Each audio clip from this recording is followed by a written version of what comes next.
जय हिंद। कैसे हैं आप सभी लोग। आज अपन अपने इस चैप्टर नंबर 4 जो कि हमारा पॉलिटिकल पार्टीज है, इसका वीडियो नंबर 2। जैसा कि मैंने आपसे कहा था कि मैं 2 और 3 लेक्चर्स के अंदर इस चैप्टर को कंप्लीट कर दूंगा, तो इसीलिए आज अपन अपना chapter number 4 and lecture number 2 start कर रहे हैं। और इसके बाद आपका लास्ट वीडियो इस चैनल पे आएगा जो कि आपका लास्ट होगा। ठीक है, तो आज स्टार्ट करते हैं। चलिए बेटा, लास्ट लेक्चर में हमने क्या क्या पढ़ लिया था। हमने पढ़ा था डेफिनेशन ऑफ पॉलिटिकल पार्टीज, हमने उसके फंक्शंस पढ़े थे, हमने उसका पार्टी सिस्टम पढ़ा था, one party system, two party system and multi party system.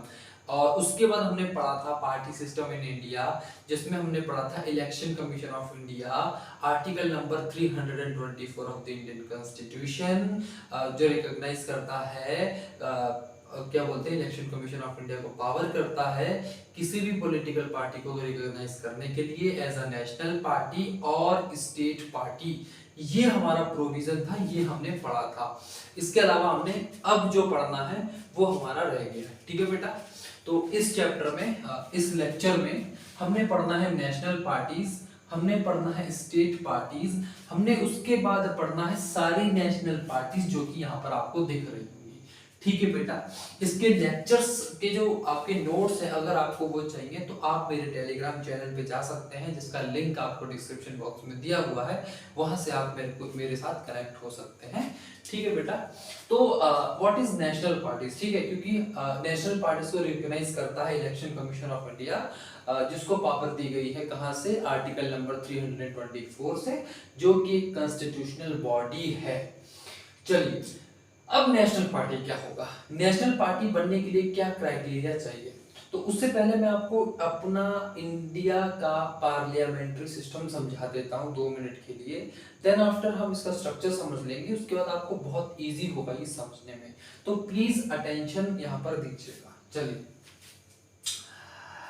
अब अगर मैं आपकी बात करूं, डेमोक्रेसी में हमारा फेडरल स्ट्रक्चर है, तो हमारे पास एक सेंट्रल लॉ बॉडी है जिसको हम पार्लियामेंट बोलते हैं, जो कि हमारा सेंटर में है। पार्लियामेंट में 2 हाउसेस हैं, फर्स्ट वन इज लोकसभा और सेकंड वन इज राज्यसभा। इसमें से जो डायरेक्ट चुना जाता है उसको बोला जाता है लोकसभा, जिसका इलेक्शन, जहां से हमारी गवर्नमेंट बनती है, जहां से मोदी जी को हम वोट देते हैं, मतलब हम अपने एमपीज चुनते हैं, मेंबर ऑफ पार्लियामेंट, जो कि डायरेक्ट इलेक्टेड हाउस है। और ये वाला हाउस हमारा जो है ये इनडायरेक्ट इलेक्टेड हाउस है। तो यहां पर इलेक्शन डायरेक्ट होते हैं। अगर हम इलेक्शंस की बात करें तो वो यहां पर हम लोकसभा के देते हैं, जो कि सेंट्रल लेवल की गवर्नमेंट को फॉर्म करने के लिए होता है। और यहां भी बहुत सारे पॉलिटिकल पार्टीज क्या करती हैं, कंटेस्ट करती हैं। देन आफ्टर मैं आपको समझाऊंगा स्टेट लेजिस्लेचर असेंबलीज, जिसको हम एसएलएस बोलते हैं, जो कि इंडिया की सारी स्टेट में है। ठीक है, जैसे हम यूपी से हैं तो हमारी स्टेट लेजिस्लेचर असेंबली जो कि लखनऊ में है। अब यहां पर ये 2 हाउसेस से मिलकर बनती है, मतलब आप कह सकते हो कि ये स्टेट लेजिस्लेटिव असेंबली है, जो कि स्टेट में इलेक्शन होते हैं, और ये आपका डायरेक्ट हाउस है। बात क्लियर, इतनी बात क्लियर है। यहां पर एमपीज होते हैं जो कि इलेक्टेड पर्सन आते हैं, और यहां पर आपके एमएलएज होते हैं। क्लियर है इतनी बात ना। अगर आप ये स्ट्रक्चर समझ गए बेटा, अब यहां समझिएगा, अगर किसी पार्टी को नेशनल पार्टी बनना है तो 6% of total votes in Lok Sabha elections, अगर ये लोकसभा के इलेक्शन होंगे और इसमें जितने, फॉर एग्जांपल, अब ना यहाँ पर जो लोकसभा के इलेक्शन होते हैं, यहाँ पर देखो सिस्टम क्या होता है। यहाँ पर आपका इस लोकसभा के इलेक्शन के लिए पूरी कंट्री को 543 कॉन्स्टिट्यूएंसीज में बांट दिया है, मतलब 543 सीट्स आनी है। सीट्स का मतलब वहां से एमपीज आने हैं, सीट्स का मतलब एमपीज आने हैं।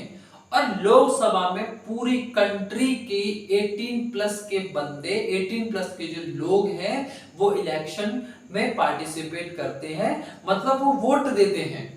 तो अगर इस लोकसभा में 6% ऑफ टोटल वोट्स, जितने भी ऑल ओवर द कंट्री, पूरी कंट्री के अंदर वोट्स पड़े होंगे, उसका 6% वोट आना चाहिए अगर किसी पार्टी को इलेक्शन नेशनल पार्टी बनना है। अगर इन्होंने यहाँ पर कंटेस्ट लड़ा होगा तो इनकी 6% टोटल वोट्स आनी चाहिए, या और मतलब दोनों में से एक क्राइटेरिया पूरा होना चाहिए, या फिर पूरी कंट्री के अंदर जितनी भी स्टेट लेजिस्लेटिव असेंबलीज हैं इनमें 4 स्टेट में 6% वोट डलना चाहिए, या फिर 4 स्टेट के इलेक्शन में जो इसके स्टेट के इलेक्शन होंगे। फॉर एग्जांपल कोई पॉलिटिकल पार्टी है ए जिसका नाम है, वो उसने इलेक्शन लोकसभा में लड़ा है, अगर उसने लोकसभा में लड़ा है तो 6% का टोटल वोट आना चाहिए, या अगर लोकसभा में नहीं लड़ रही है वो तो स्टेट्स में लड़ रही होगी तो 4 स्टेट में 6% टोटल वोट आना चाहिए। समझ में आ गया?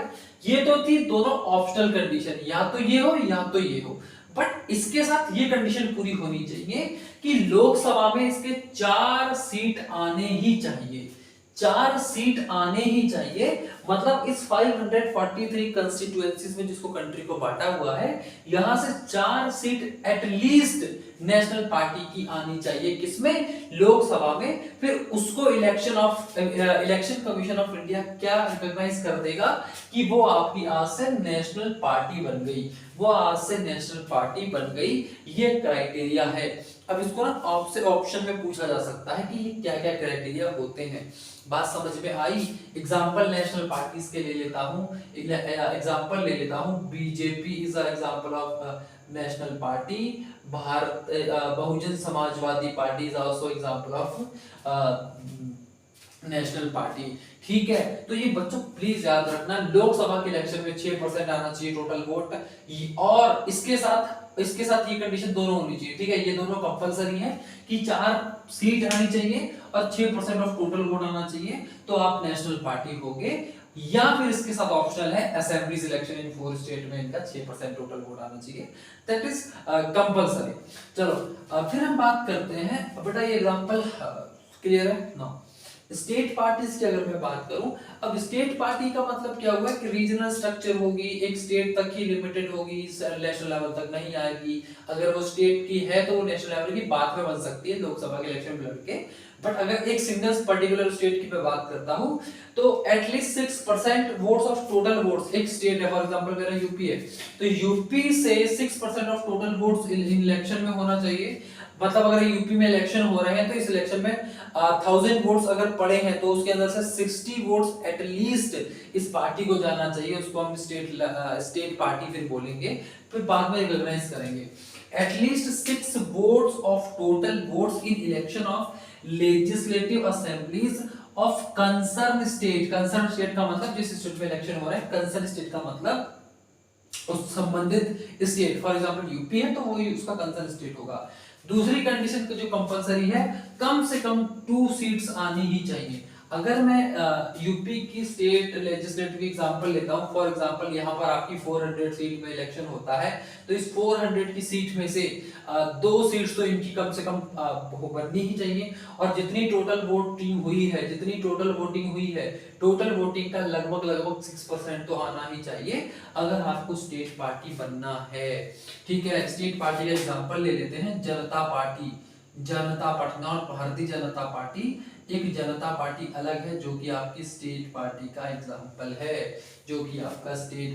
एग्जांपल है, बात समझ में आई बच्चों के नहीं आई कि नेशनल पार्टी कौन सी होगी और स्टेट पार्टी कौन सी होगी? फटाफट इस चीज को लिख लेंगे। ठीक है बच्चों, बात समझ में आई कि नहीं आई? चलो आगे बढ़ते हैं, थोड़ा अपने लेक्चर को आगे बढ़ाते हैं और समझने की कोशिश करते हैं कि आगे क्या होता है। ठीक है बेटा, अब हम बात करते हैं नेशनल पार्टीज की कि कौन सी नेशनल पार्टीज होती हैं, इनकी आइडियोलॉजी क्या है, ये कब बनी थी, किसने बनाया था, एग्जाम में क्वेश्चन आ सकता है। और ये क्वेश्चन आपसे केवल और केवल आप कह सकते हो कि आपसे पूछा जा सकता है। अब देखो यहाँ से क्वेश्चन कैसे आ सकता है। ठीक है, तो यहाँ से क्वेश्चन आ सकता है कि in what criteria election commission of India recognise any party as a national और स्टेट पार्टी। कमेंट।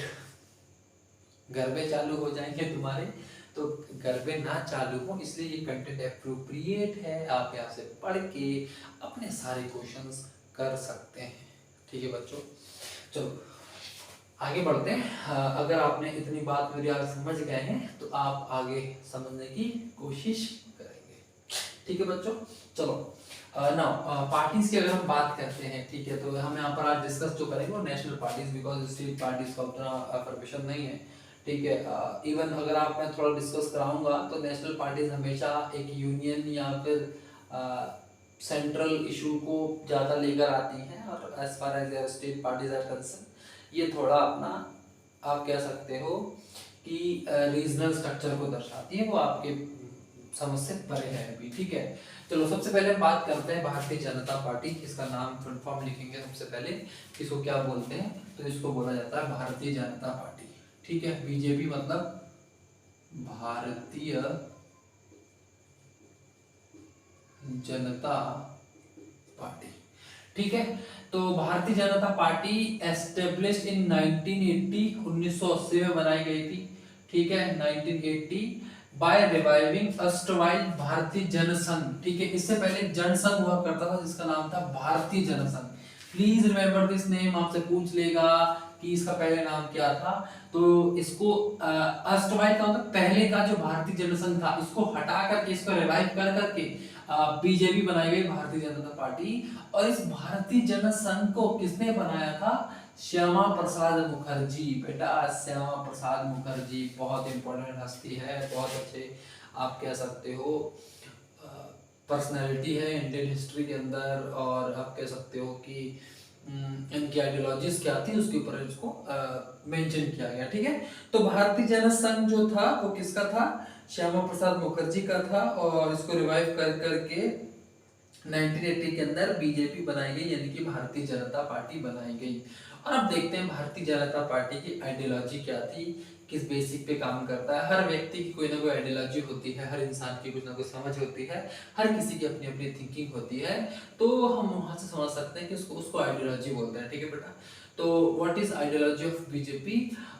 इसकी आइडियोलॉजी थी कि BJP wants to build strong and integrated modern India, wants to build strong and integrated इकट्ठा modern India on the basis of India's ancient culture and values. What it does mean? It means कि ये अपने ancient culture को revive करवाना चाहते थे, ancient culture के base पे इस देश को बनाना चाहते थे। ठीक है बेटा, इसको मैं बेस कर रहा हूँ थोड़ा समझाने के लिए आपको, अब समझिएगा। हमारा एंशिएंट कल्चर है क्या? हमारा एंशिएंट कल्चर क्या चीज है ये? सर हमें तो समझ में नहीं आता।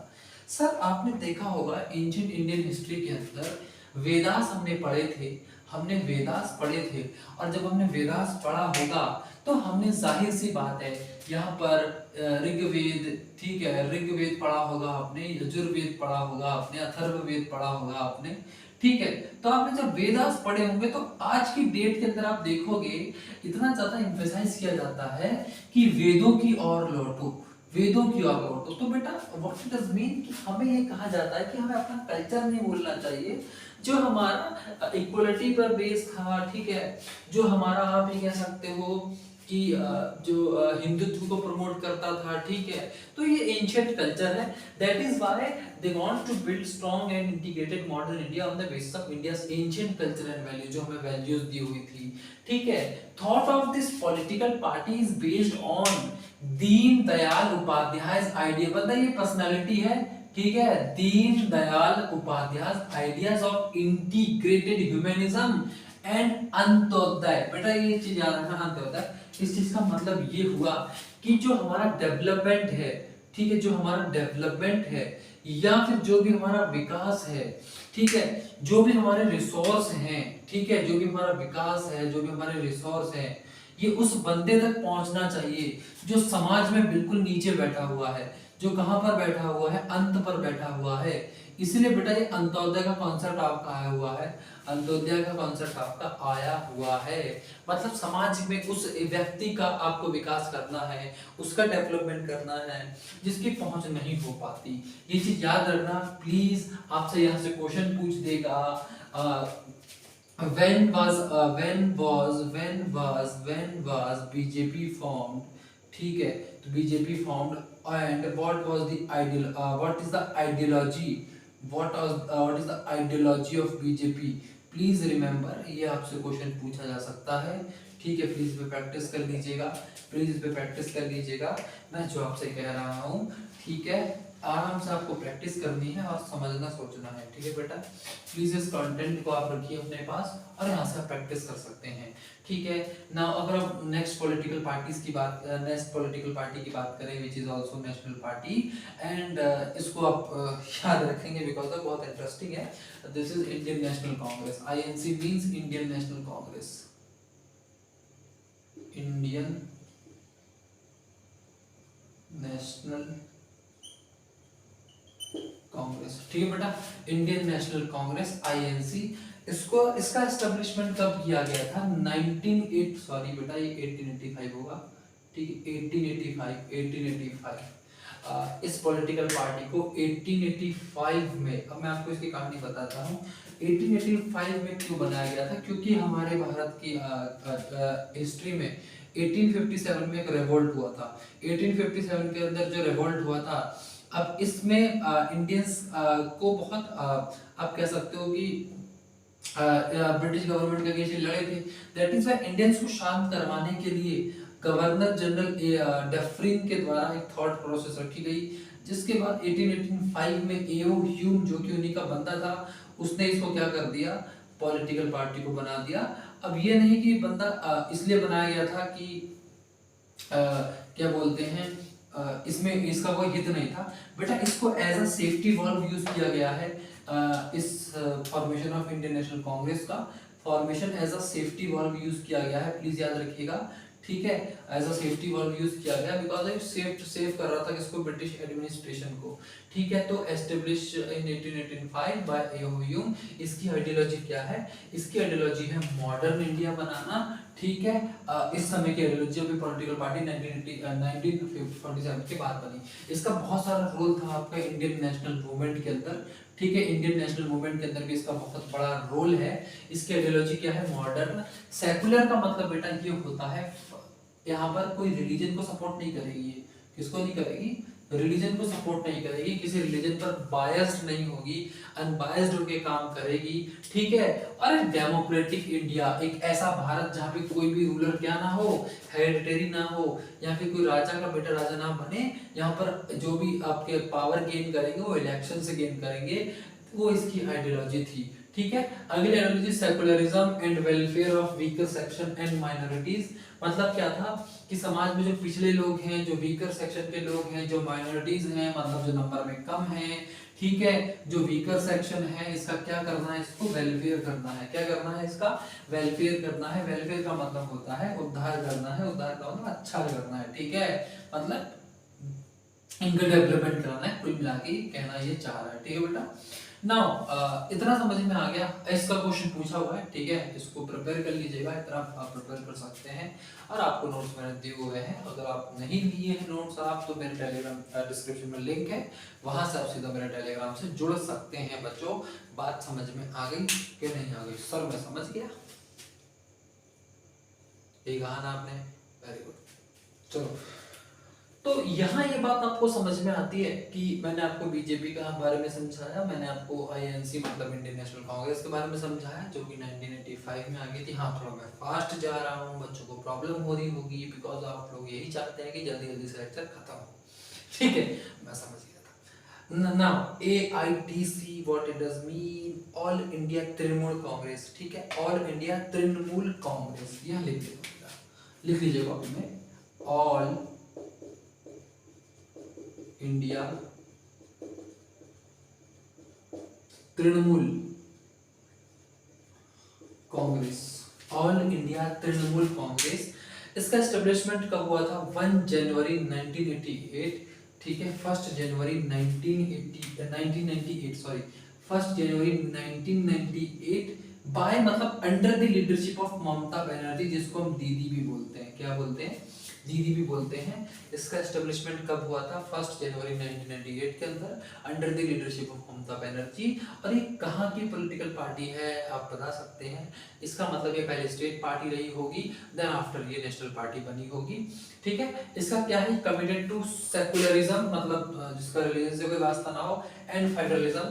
फेडरलिज्म का मतलब ये था बेटा, फेडरलिज्म का मतलब ये था कि ये पॉलिटिकल पार्टी जब बनी थी तो इसका काम था, मतलब इसकी जो आइडियोलॉजी थी, सेंटर और स्टेट की गवर्नमेंट को मिल बांट के काम करना है। हम दोनों मिल बांट के काम करेंगे, दैट इज अ फेडरल। ये हम पढ़ चुके हैं। ठीक है, थोड़ी बहुत पावर ट्रांसफर होगी तो कोऑपरेशन होके काम करेंगे, दैट इज। ठीक है, इज इट क्रिस्टल क्लियर? अरे बेटा तो होना चाहिए, बचा क्या है इसमें? ठीक है, इसका सिंबल क्या है? सिंबल का मतलब ये हुआ कि निशान क्या है। फॉर एग्जाम्पल इसका निशान क्यों नहीं बताया बेटा? आपको सबको पता है बीजेपी का क्या है, कमल का फूल। और आइए इसका क्या, हाथ का पंजा। ठीक है, हाथ। क्लियर है? नाउ अगर हम बात करें एआईटीसी का, तो इसका सिंबल क्या है? फ्लावर और ग्रास। प्लीज याद रखिएगा, फ्लावर एंड ग्रास। ये आपसे पूछा जा सकता है, बिकॉज ये तो सब जानते हैं, ये कोई नहीं जानता। ठीक है, ये आपसे पूछा जा सकता है, ये तो सब जानते हैं, बिकॉज ऑफ ये कोई नहीं जानता। Is it clear? समझ में आया कि नहीं आया? आप बोलिए समझ में आ गया। 100% क्लियर। ठीक है, हाँ, वेरी गुड, शाबाश। नाउ इतनी बात अगर आप मेरी समझ गए हैं तो प्लीज कमेंट सेक्शन में जरूर बताइएगा कि क्या हो रहा है क्या नहीं हो रहा है। ठीक है बेटा, चलो। बीएसपी बहुजन समाज पार्टी, क्या है इसका नाम? बहुजन समाज पार्टी। बहुजन समाज पार्टी, मैं लिख देता हूं यहाँ पर, बहुजन समाज पार्टी। बहुजन समाज पार्टी। बेटा लेक्चर को ना ध्यान से सुना करो, ठीक है? क्योंकि बहुत कभी कभी ऐसा होता है कि सुनी हुई चीज काम पे आ जाती है, काम में आ जाती है, मतलब एग्जाम में आ जाती है भाई। और कुछ ज्ञान लेना है क्या? नहीं, बात खत्म हो गई। Bahujan Samaj party formed in 1984 by Kanshi Ram. Kanshi Ram, ठीक है, ये बंदे का नाम याद रखना, कांसीराम। ठीक है ना बेटा? Formed in 1984 by Kansi Ram. Please remember this name. ठीक है? Now, इसका एम क्या है? Aim to secure the interest मतलब हित and welfare of the Dalits and oppressed people. मतलब ये जो ऑप्रेस्ड पीपल है, जो दलित हैं, इसका एम सिक्योर करना चाहती है because of Bahujan Samaj party है। ठीक है, और आपने यहाँ से नाम सुना होगा सुश्री मायावती। सुश्री मीन मतलब बेटा उनको कहा जाता है, ठीक है, कि उन्होंने शादी नहीं की। तो आपने मायावती का नाम सुना होगा, ठीक है? अगर नहीं सुना होगा तो सुन लीजिएगा, गूगल करके देख लीजिएगा। तो ये इनकी आइडियोलॉजी रही थी, कुछ साल पहले इलेक्शन लड़ रही थी लगातार। तो इसका एम टू, अब इसका कोलिशन हो चुका है, कोलिशन गवर्नमेंट में इनको पढ़ाई थी। इसका कोलिशन ये लगभग करते हैं हर स्टेट में। बहुजन समाजवादी पार्टी आजकल जो आ रही है वो इसी का पार्ट, मतलब आज उसके साथ कोलिशन हो जाता है। aim to secure the interest and welfare of the Dalits and oppressed people। ठीक है, oppressed people मतलब दबे हुए लोग, आज जिनका समाज में उद्धार नहीं है, जो समाज में दबे हुए हैं, जो जिनका हमें डेवलपमेंट करना है, उन उसका सिक्योर करना। तो इसका मतलब क्या सर? अगर ये पार्टी में आ गई तो क्या हमारा राइट सिक्योर नहीं करेगी? बेटा करेगी, बिकॉज ऑफ डेमोक्रेटिक मैंडेट। क्योंकि इलेक्शन कमीशन ऑफ इंडिया इसको फिर क्या कर सकता है, आप बता सकते हैं। क्लियर है ना बेटा? आपको शायद देखना रहा, दो पार्टीज मैंने लास्ट बची हुई हैं, that is CPI. CPI means communist party of India. CPI means communist party of India. यहां मैं आपको बताता हूं, यहां बहुत अच्छे से समझ में आएगा आपको, ठीक है? CPI means communist party of India. Communist party of India. ये कब बनी थी? तो 1925 में बनी थी। 1925 में बनी थी। इसकी आइडियोलॉजी क्या है? ये सब किस पर चलती है? ये चलती है मार्क्सिज्म। कार्ल मार्क्स का नाम आपने सुना होगा, ठीक है? मार्क्सिज्म, लेनिनिज्म, लेनिन का नाम भी आपने पढ़ा होगा, और सेकुलरिज्म, ठीक है, धर्म से संबंध नहीं है इसका, एंड डेमोक्रेसी को सपोर्ट करते हैं। और ये पार्लियामेंट्री डेमोक्रेसी को इसलिए सपोर्ट करता है क्योंकि पार्लियामेंट्री जो डेमोक्रेसी होती है ये कहीं ना कहीं वीकर सेक्शन का डेवलपमेंट करती है, ये इनका मानना है। अब इनकी आइडियोलॉजी में स्प्लिट आ गया, इनकी आइडियोलॉजी में थोड़ी दरार आ गई, थोड़ी अनबन हो गई, तो इसका रिजल्ट आया CPI, communist party of India, Marxist, CPIM, communist party of India, Marxist, जो कि स्प्लिट हो गई इसी पार्टी से 1964 में। कब स्प्लिट हुई? 1964 में। ठीक है, ये भी मार्क्सिस्ट को मानते हैं, ये भी मार्क्सिस्ट को मानते हैं, ये भी लेनिन को मानते हैं। ठीक है, बट ये क्या नहीं मानते?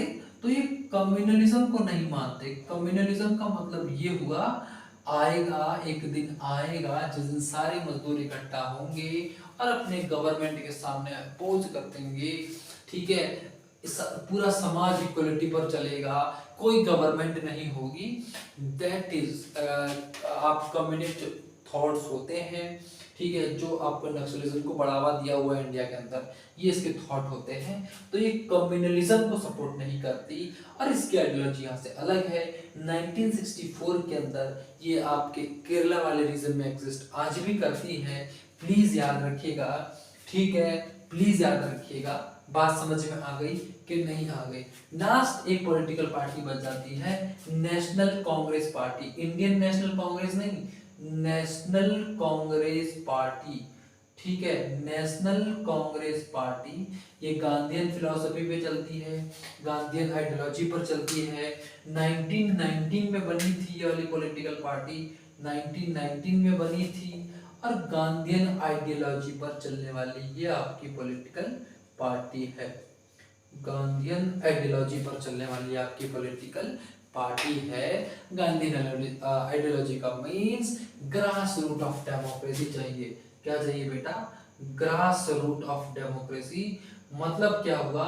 सबसे तबके नीचे के लोगों का डेवलपमेंट हो, उनको सरकार में लाया जाए, ये इसकी आइडियोलॉजी है नेशनल कांग्रेस पार्टी की।